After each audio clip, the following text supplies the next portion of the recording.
다음 주제로 가겠습니다. 어제 민주당 초선 의원들이요. 20대 청년들을 초청해서 쓴소리를 작심을 하고 들었습니다. 그동안 여당은 요즘에 2030에 대해 호소하는 얘기를 많이 하잖아요. 그 과정 중에 하나였습니다. 자, 먼저 첫 번째 기사 보겠습니다. 여기 제목들 보면은요. 어제 나온 목소리들을 소개하고 있어요. 표창장을 조작해 대학 간 사람이 있습니까? 뿔난 청년들 당대표인 송영길에게 돌직구를 던졌다. 이런 얘기입니다. 이게 이른바 조국 사태 관련된 쓴소리예요. 옆으로 가겠습니다. 어제 나온 발언들이 더 소개돼 있어요. 20대 청년들과 화상회의를 가졌는데 조국 사태 국민에게 사죄했습니까? 이렇게 따져 물었어요. 그리고 출연료 문제 등 김여준은 성역입니까? 이 얘기도 물었군요. 그리고 박원순 사건에 사과만 했었어도 재보선 이렇게 안 됐습니다. 이런 쓴소리까지 합니다. 그리고 또 있습니다. 여당은 혹시 20대 청년이 표로만 보이세요? 이거 굉장히 아픈 얘기들 많이 했습니다. 그리고 군 가삼전제 부활 뭐 이런 얘기 있었는데 이런 것도 비판에 올랐습니다. 송영길 대표, 아빠의 심정으로 아픔을 공감한다. 그렇습니다. 송영길 대표가 20대 아들을 두고 있거든요. 그러니까 아빠의 심정으로 공감하겠습니다. 이런 얘기도 했습니다. 관련 기사 하나 더 있습니다. 보겠습니다. 코로나 아니면 반여당 촛불 들었다. 가장 심각한 얘기가 아닌가 싶습니다. 2030 민주당 초선들에게 쓴소리를 했다. 이렇게 앞선 내용도 같이 좀 소개돼 있습니다. 이 내용이요. 화면을 좀 더 자세히 정리했는데 한번 보겠습니다. 허위 인턴과 표창장 조작으로 대학에 간 사람이 있는지 물어보라. 물어보세요. 이런 겁니다. 다음입니다. 출연료 편향성 문제에도 김어준은 성역입니까? 다음입니다. 이건 박원순 전 시장 관련된 거죠. 피해자에 대한 민주당 의원들의 2차 가해 이거 너무 실망스럽습니다. 다음입니다.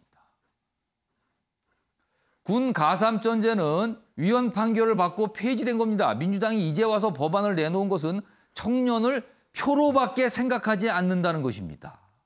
이런 쓴소리였습니다. 주홍국 교수님, 이 쓴소리 어떻게 들으셨습니까? 네, 조금 더 일찍 들었어야 되지 않을까. 적어도 재보궐선거 전에 아니면은 조국 전 장관 사태가 생기기 전에 그럴 때 20, 30대의 혹은 20대 청년의 목소리를 들었어야 되지 않을까 싶고요.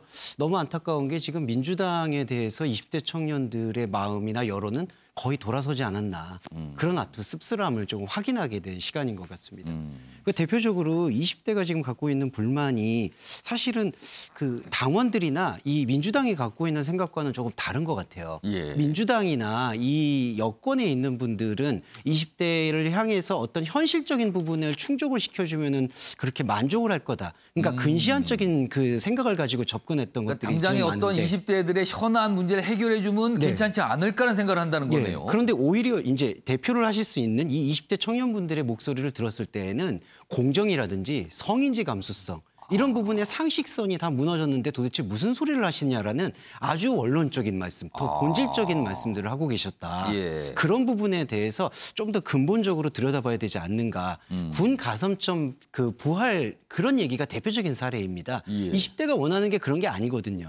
지금 그걸 가지고 20대 남성들, 흔히 말해서 이대남의 표심을 얻으려고 한다라는 그런 접근이 과연 얼마나 근시안적으로 우리 20대를 취급하고 있는가. 거기에 대한 어떤 깊은 모욕감, 서글픔 그런 것들을 저는 표현했다라고 생각을 합니다. 근데 또 한편으로는 그래도 이렇게 나와서 초선 의원들의 모임에서 이런 정도의 쓴소리를 낼 수 있다라는 사실에 대해서는 아직도 그래도 여권에 대한 나름의 애정이 있지 않는가. 애정과 기대가 좀 남아있다. 저는 또 그렇게 평가를 할 수 있고요. 그렇기 때문에 이번에 당심이라고 말할 수 있는 여권은 조국 전 장관의 사태라든지 그리고 이제 이번에 김어준 이제 진보 친여 이제 진행자에 대한 그런 어떤 형평성 논란 이런 거에 대해서 조금 더 객관적이고 투명하게 받아들여야 될 것 같고요. 또 하나는 대권 주자들이 청년에게 나오는 그 표심 경쟁 같은데 매표 행위에 매몰되지 않았으면 좋겠습니다. 자꾸 얼마를 주겠다. 뭘 어떻게 하겠다, 보장하겠다. 뭐 이런 얘기죠. 예, 그런 것들을 청년이 원하는 게 아니라 더 깊은 모욕감을 느끼고 있는 것 같아요.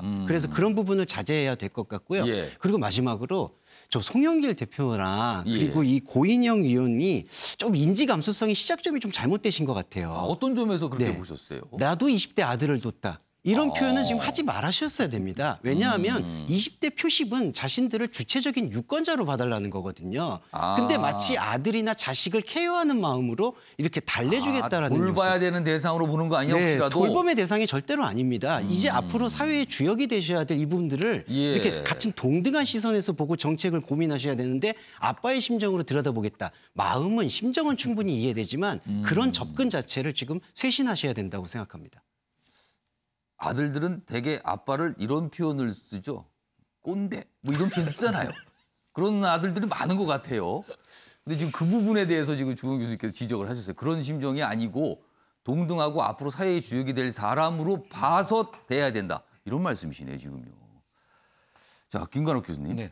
지금 여기서 쓴소리 중에서 조국 전 장관 이야기 나왔고요. 방송인 김어준 씨 얘기도 나왔습니다. 그러면서 뭐 성역이냐 뭐 이런 질타가 있었어요. 그러니까 어떻게 보면 20대가 인식하기에 민주당 내에서는 이 이름이 금기어 아니냐 뭐 이렇게 받아들인 것 같아요. 앞으로 어떤 변화가 좀 있을까요? 그러니까 보선 이후에 초선들이 모여서 예. 일종의 이제 사과 같은 것을 하고 새로운 어떤 출발을 얘기하면서 조국 전 장관의 부분에서 우리가 좀 적극적으로 대처하지 못했다 뭐 이런 얘기들이 있었거든요. 예. 그랬다가 이제 문자 폭탄이 가고 그런 것들의 어떤 방향성이 굉장히 흐지부지되는 그런 장면들이 있었어요. 예. 김어준 씨 방송인 같은 경우도 적극적으로 이 부분에 대해서 해소를 하거나 문제 해결적인 역할을 사실 민주당이 지금 안 하고 있고 오히려 보호하려고 하는 그런 역할만 지금 하고 있는데 예. 그런 어떤 행위가 20대 청년뿐만 아니라 사실 국민적인 어떤 시각 속에서는 상당히 좀 부담스러운 부분이 있거든요. 이것이 무엇이 문제인지를 사실상 그 본질을 좀 꿰뚫고 들어가서 그 예. 문제를 해결해 보려고 하는 그런 생각들을 안 하고 일단은 우리 편이니까 좀 보호하고 가야 된다. 그러니까 가장 대표적인 것이 조국 전 장관 얘기인데 이것에서 공정성을 이제 20대가 얘기하잖아요. 예. 근데 왜 20대가 공정성을 얘기하느냐? 사실 기회가 부족하거든요. 우리 때만 해도 나오면 기회들이 있습니다. 취업이든 뭐든 막 이 기회들이 널려 있었는데 예. 일단은 20대는 그런 기회가 부족해요. 그러다 보니까 기회의 공정성이 확보되지 않으면 모든 것들이 사실 허물어지는 이런 장면이기 때문에 기회가 너무나 드문 상황인데 그렇죠. 아. 이제 그렇기 때문에 공정성을 더 강조하고 예. 요구하고 그런 부분인데 그 부분의 어떤 본질적인 문제 해결을 찾아 나서야 되는데 여기서 이 어떻게 보면 자기 진영 사람들만 보호하려고 하는 것이 사실은 좀 와닿지 않는 그런 부분이 있는 거예요. 그래서 저는 뭐 이 부분이 이미 물꼬가 터졌다라고 생각을 하고 예. 이번 보선 결과는 굉장히 치명적으로 여권 예. 지지자들에게 다가가고 있다고 생각을 합니다. 그래서 지금부터는 뭐 조국 전 장관도 그래서 어제 SNS에서 다시 한번 사과하는 그 SNS 글을 올렸어요. 공정과 뭐 이런 정의의 부분에서 본인의 어떤 잘못된 부분이 있었다 이렇게 사과했던 것이고 예. 이런 것들이 더 확대될 수밖에 없다라고 생각을 합니다. 아무튼 뭐 이런 쓴소리를 듣는 자리를 마련한 것 자체는 좀 평가할 만한 부분입니다. 자, 그럼 이런 쓴소리들이 과연 얼마나 흡수가 되고 앞으로 실질적인 모습으로 나타날 것인가. 뭐 이런 게 중요한 거겠죠, 지금요. 자, 이런 상황에서 어제 송영길 대표 봉하마을을 방문을 했습니다. 그리고 뭐 방명록도 남기고 그랬어요. 또 여기 보시면 방명록 내용이 좀 크게 소개가 돼 있죠. 여기 위에 보실까요? 여기 보면 뭐 한자로 써 있어요. 근데 본인이 한자로 쓰고 밑에 해석을 달아놨어요. 여기 보면 큰 새는 바람을 거슬러 날고, 여기 보면 역풍 뭐 이렇게 써 있죠. 한자로 거슬러 날고 살아있는 물고기는 물을 거슬러 오른다. 뭔가 거슬른다. 거꾸로 간다. 이런 걸 강조했어요. 그리고요. 대통령님의 말씀을 새겨 민주당을 살아있는 당으로 발전시키겠습니다.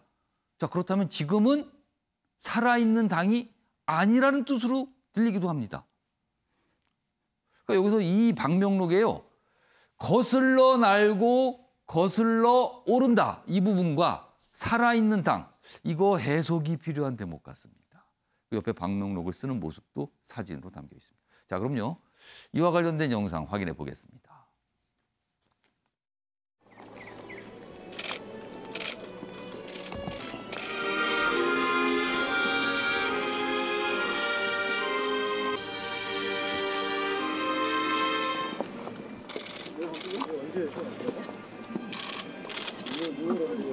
꽃이 예쁘게 많이 폈을 때 지도부가 방문해 주신 것 같다라는 덕담을 여사님 해주셨고 2008년에 당시 정세균 대표 시절에 송영길 지금 현 대표께서 최고위원, 수석 최고위원을 했을 때 와서 대통령님 뵀던 내외분 뵀던 기억이 생생하다 그런 말씀 하셨어요. 여사님께서 하여튼 축하한다고 얘기하셨고. 자, 이종훈 평론가님. 방명록에 아까 제가 두 가지 내용이 조금 해석이 필요하다 했는데 거슬러 난다, 뭐 거슬러 오른다라는 부분과 살아있는 당. 이거 어떻게 좀 해석해야 될까요? 예. 그러니까 일단 본인이 대붕이라는 거죠. 큰 봉황이라는 거죠. 앞에가 첫 번째 표현이 대붕이었어요. 대붕. 네, 그러니까 큰 새라고 썼지만 이제 큰 봉황이라는 뜻이죠. 이게 원래 뜻은. 대붕 이런 게 무슨 저 중국 고전에 뭐 장자 이런 데 나오는 표현 아닙니까? 그렇죠. 예, 그러니까 이 봉황은 함부로 날지 않고 예. 한번 날았다 그러면 뭐 만리천리를 가고 예. 뭐 그렇다는 거 아닙니까? 예. 이제 거기서 이제 따온 건데, 그러니까 본인이 일단 대붕이 되겠다. 일단 그거부터 예, 주목을 일단 하셨군요. 그래서 뭐 상당한 그 권력 의지를 좀 드러낸 것으로 일단 보이는데, 예. 그런데 과연 그 바람을 거스릴 수가 있으실지 그건 모르겠어요. 노무현 전 대통령 같은 경우에야 뭐 사실은 뭐 기득권에 계속 충돌하고 예. 지역주의에 도전하고 뭐 어떻게 보면 이제 결안으로 바위치기식으로 그렇게 도전을 한 바가 있는데 그런 부분을 지금까지 높이 평가받는 예, 거죠. 그런데 뭐 송영길 대표가 그동안 그래 오셨는지 조금 의문이고 그리고 이번에도 어찌됐건 뭐 당내 그 친문계들의 지지를 얻어서 그래도 예. 대표가 이제 되셨다라고 이제 전제할 때 과연 그 자기 목소리를 확실하게 저렇게 내실 수 있을까? 뜻은 좋으나 과연 가능할까? 저는 개인적으로는 조금 의문을 좀 갖고 있습니다. 살아있는 당이란 표현은 왜 썼을까요? 그러니까 그동안 당청 관계를 보게 되면 예. 그러니까 청와대에서 뭐 이런저런 요구를 하면 당 쪽에서 별말 없이 다 수용하는. 그러니까 노무현 전 대통령 시절에만 참여정부 시절에만 하더라도 예. 당청 갈등이 상당했어요. 그런데 이번 문재인 정부는 역대급으로 당청 관계에서 갈등이 없었는데 예. 그게 과연 바람직했느냐 하는 거죠. 그게 과연 살아있는 모습이냐? 예, 그런 거죠. 그래서 당이 제 목소리도 좀 내주고 그랬더라면 예. 이번 재보선 참패와 같은 그런 일이 벌어졌겠나라고 하는 게 당내에서도 나오고 있기 때문에 그런 부분을 이제 좀 의식해서 적으신 것 같아요. 예. 그러면 어느 정도의 뭐 반성과 앞으로의 각오 뭐 이런 게 좀 읽히는 대목인 것 같습니다. 지금 거슬러 날고 거슬러 오른다. 살아있는 당으로 발전시키겠습니다. 이런 글을 남겼습니다. 자, 최인현 변호사. 어제 여론조사 결과 하나 나왔는데요. 뭐 정당별 뭐 지지율 조사도 했지만 뭐 비호감도 조사를 했어요. 어느 당을 절대 지지하지 않겠느냐 뭐 이런 질문을 해서 뽑았는데 민주당이 가장 높이 나왔습니다. 물론 국민의힘도 상당히 높습니다만 비호감도 1위를 민주당이 차지했어요. 이건 어떻게 보세요? 그렇습니다. 그 재작년이었습니까? 예. 그 이해찬 대표 시절에 이 당 대표실 뒤에 보면 뭐라고 돼 있었냐면은 다시는 지지 않습니다. 이런 얘기가 했던 기억이 아마 예. 나는데요. 그에 대한 대답이 국민들은 다시는 민주당을 지지하지 않겠습니다. 이런 얘기가 지금 나온 거예요. 사실 그 탄핵 정국 이후에 지금 그 새누리당 지금 국민의힘에 대한 지지율이 사실 거의 뭐 한 자리 숫자까지 쪼그러들고 예. 호감보다는 비호감이 도대체 그 너무나 컸기 때문에 과거에는 국민의힘의 전신 정당들의 비호감이 엄청났죠. 그렇죠, 엄청 컸죠. 그런데 예. 그것이 지난 그 이번 4년을 겪으면서 어떻게 보면은 그 정책이 실패하고 민생이 굉장히 어려워지면서 최근에서는 어제 아까 얘기한 것처럼 민주당의 어떤 그 비호감 지수가 엄청나게 폭등을 했습니다. 예. 특히 분석을 해보면 지역적으로도 호남을 제외한 거의 대부분 지역에서 민주당에 대한 비호감 지수가 훨씬 더 높았고 연령 측면에서 봤을 때에도 30대와 40대를 제외한 대부분 어떤 연령층에서 민주당에 대한 비호감이 굉장히 높았습니다. 네. 더불어서 30, 40대의 그가 좀 더 이제 국민의힘에 대한 비호감이 조금 더 높았지만 그 수치가 별로 차이가 안 났어요. 그렇다고 하면은 결국 특정 지역을 제외한 전국 그리고 또 나 연령대에 있어서도 대부분 지역에서 민주당의 어떤 그 비호감 수치가 굉장히 높다는 것은 지금 아마 그한 배경에서 아마 송영길 대표가 지금 가서 민주당을 살아있는 당으로 발전시키겠다. 거의 죽어가고 있다라는 어떤 자기 고백으로 읽히는 것 같은데요. 그럼 도대체 왜 이럴까? 저는 그렇게 생각합니다. 결국은 정책 실패, 또 하나는 변화 거부 이렇게 보는데요.